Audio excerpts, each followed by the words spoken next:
Tortilyang itlog. Gawa tayo ng pang-almusal. Okay, meron tayo ditong isang itlog. Lagyan natin ng konting asin. Ating batihin. Lagyan natin ng konting asyete. Ating painitin. Ibuo ko na lang dapat isa-isa ganyan. Ay, hindi maliit yung ano.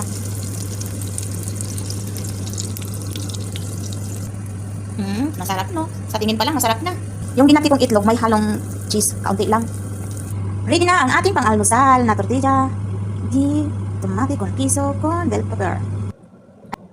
Kain tayo, almusal. Meron tayong tortilla yung itlog, may kape.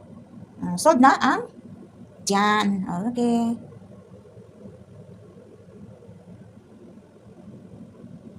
Hi, mamahaw ta. Ay.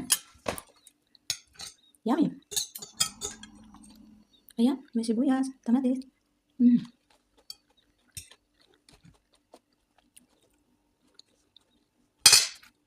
Anong tagkape? Masarap ang kape sa umaga, lalo na pag taglamig.